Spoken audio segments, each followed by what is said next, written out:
ये बहुत पुराने समय की बात है। एक राजा था जिसकी सल्तनत बहुत विशाल थी।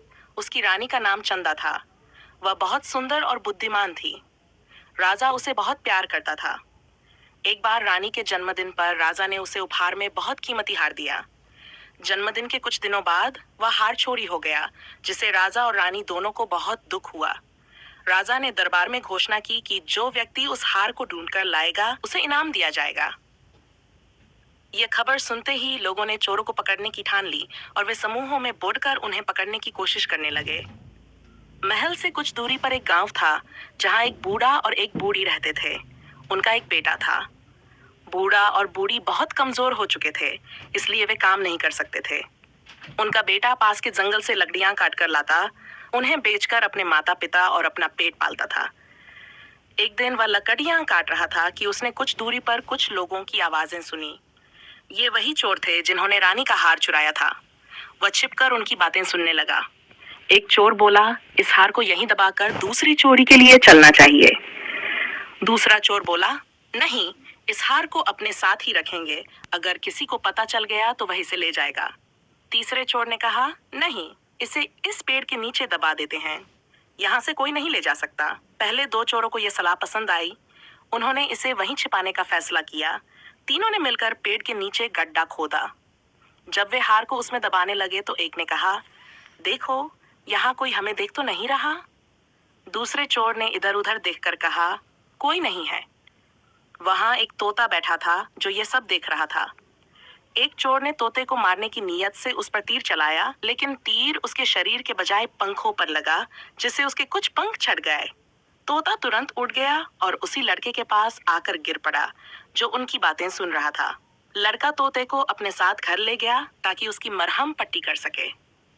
इसी बीच चोर दूसरी चोरी करने चले गए। उन्होंने कई चोरियां की और सारा माल उसी गड्ढे में लाकर डाल दिया। कुछ दिनों बाद तोता ठीक हो गया और उसके नए पंख भी निकल आए। वह लड़के से बहुत घुल मिल गया था। एक दिन राजा का एक आदमी लड़के के गांव में आया। वह ऊंची आवाज में कह रहा था, भाइयों, आपको पता ही होगा कि हमारे राजा की रानी का हार चोर चुरा ले गए हैं। राजा ने घोषणा की है कि जो भी उसे ढूंढकर लाएगा उसे इनाम दिया जाएगा। ये सुनकर लड़का तुरंत घर आया और अपने माता पिता को सब बताया।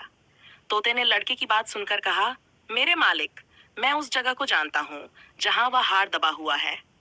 अगले दिन शाम को लड़का और तोता कुदाल लेकर उस जगह गए। लड़के ने गड्ढा खोदना शुरू किया। कुछ देर बाद उन्हें उस गड्ढे में एक घड़ा दिखाई दिया। जब उसे निकाल कर देखा तो उसमें बहुत से हीरे जवाहरात के साथ वह हार भी था। अगले दिन सुबह ही लड़का और तोता राजा के महल की ओर चल पड़े। पहले तो सिपाहियों ने उन्हें रोका, लेकिन जब लड़के ने हार के बारे में बताया तो उन्होंने अंदर जाने दिया।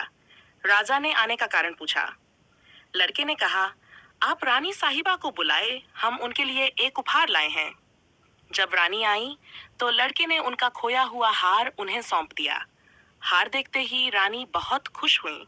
उन्होंने लड़के की तारीफ की और उसे इनाम और सम्मान दिया। इनाम देने के बाद राजा ने पूछा, तुम्हें इस हार के बारे में कैसे पता चला? लड़के ने तोते की पूरी कहानी सुना दी। ये सुनकर रानी ने तोते को भी इनाम में सोने की माला दी, जिसे लड़के ने तोते के गले में डाल दिया। लड़का अमीर बन गया। जब उसके माता पिता को पता चला कि उनके बेटे को इनाम मिला है तो वे खुशी से फूले नहीं समाये, क्योंकि अब उनकी गरीबी के दिन खत्म हो गए थे। बच्चों, ईमानदारी और मेहनत का फल जरूर मिलता है। आप भी ऐसा करेंगे तो निश्चित ही अच्छा फल पाएंगे।